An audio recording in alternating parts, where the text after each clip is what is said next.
Salam la famille, c'est Candidat, j'espère que vous allez bien.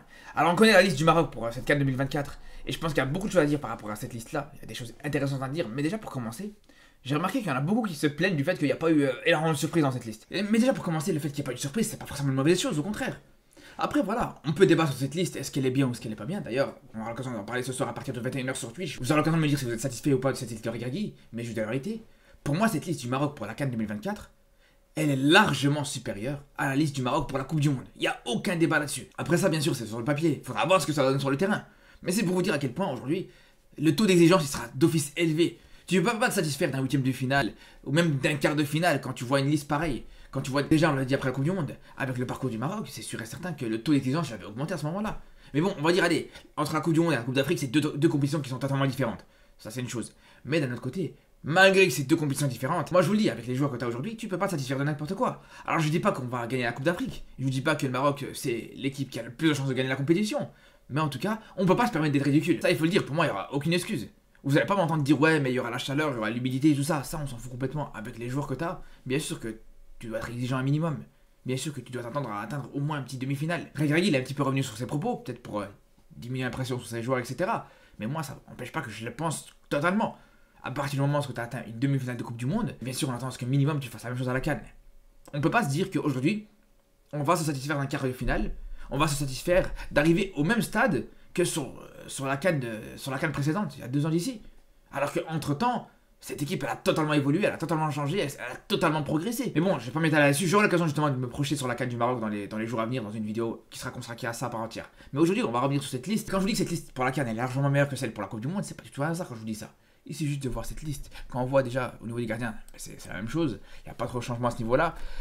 En défense, on a Hakimi encore une fois. Déjà, quand on prend le Hakimi de la saison dernière et le Hakimi de cette saison, on se rend compte que c'est pas la même chose.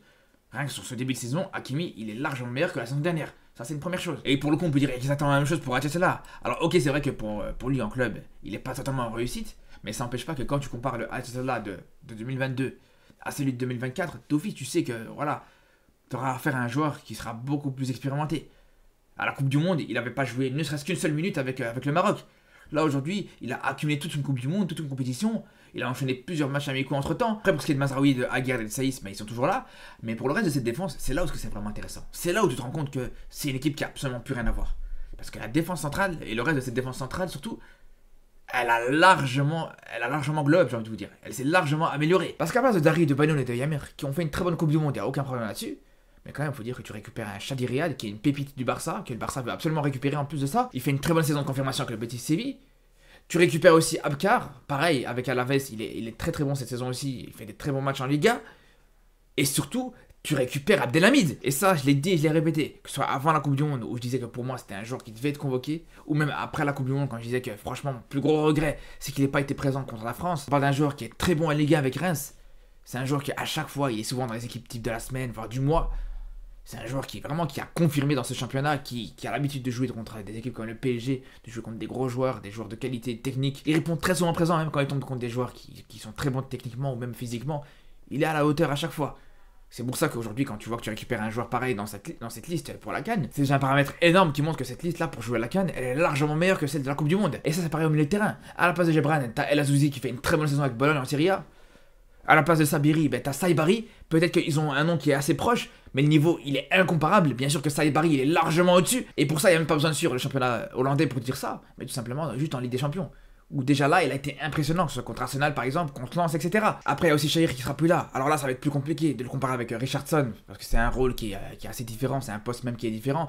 Mais ça n'empêche pas que tu perds pas forcément au change quand tu t'échanges Shahir avec Richardson, faut le dire. En plus, on peut aussi rajouter à ça que tu auras El Kanous qui a pris de l'expérience depuis la dernière Coupe du Monde, tu auras un Harit qui sera bel et bien présent. Donc là aussi, même si tu as les mêmes joueurs, tu as des joueurs qui sont dans une meilleure forme. Après, il faut quand même considérer aussi que tu as un joueur comme Mazraoui qui sera pas forcément à 100% physiquement à cette Coupe d'Afrique. Mais bon, ça c'était déjà le cas à la Coupe du Monde. Et tu as d'autres joueurs qui sont un peu moins bons, qui sont dans un état de forme un petit peu moins bon que la saison dernière, comme un Rabat qui est en période d'adaptation du côté d'United, comme Ounahi qui alterne les bons matchs et les moins bons matchs. Tu as aussi des joueurs qui sont partis dans les pays du Golfe comme Saïs et Boufal. Mais bon, faut dire que dans la globalité, cette liste est largement meilleure. Et je vous ai même pas encore parlé de l'attaque. Déjà, à partir du moment où tu sais que t'as plus chez Diray, alhamdoulilah, Honnêtement, je pense qu'on peut s'arrêter là. Je pense que même si tu les remplaces pas, juste ne plus les avoir dans le groupe, c'est déjà une bonne nouvelle. Non, mais plus sérieusement, c'est vrai que j'ai remarqué qu'il y avait une petite hype ces derniers jours autour de Hamdallah. Il y en a beaucoup qui m'ont dit, ouais, est-ce que tu penses que Hamdallah, avec ses dernières prestations, avec son club, est-ce que tu penses qu'il pourrait mériter une place à la Coupe d'Afrique? Mais les gars, au bout d'un moment, j'ai pas la mémoire courte. Au bout d'un moment, on a bien vu, on se rappelle de ces derniers matchs avec le Maroc, et je parle pas forcément que à la Coupe du Monde. Pour moi, le débat il est clos, j'ai même pas envie d'en savoir plus. Et même si on prend en compte certains de ces matchs en club, je vous dis la vérité, il y a des fois où t'as fait vraiment des dingueries. Il y a des fois, ok, il peut te faire des très bons matchs dans le championnat saoudien, j'ai envie de dire heureusement. Mais à côté de ça, combien de fois aussi il passe à côté, il faut le dire. Après, je sais que le fait qu'il y en a beaucoup qui croient encore à Hamdallah, c'est parce qu'il a plus de buts que Benzema. Waouh, il a plus de buts que Benzema. Et les gars, au bout d'un moment, faut dire une chose, c'est que Benzema, s'il voulait continuer à jouer au foot, il serait resté au Real Madrid. Faut être honnête au bout d'un moment. C'est pour ça, pour moi, cette comparaison, elle a vraiment ni queue ni tête. Et c'est pas pour autant, c'est pas parce qu'il a un but en plus que Benzema en championnat, que ça veut dire pour autant que je vais me dire, waouh, Hamdallah, il faut le convoquer. Surtout, c'est à la limite, t'avais aucun joueur qui méritait d'être à leur place, on aurait pu dire, allez, pourquoi pas. On pourrait dire, allez, vas-y, Hamdallah, on va voir ce qu'il va faire, est-ce qu'il va être à la hauteur de ce qu'il montre en Arabie Saoudite ou pas. Mais là, c'est même pas le cas.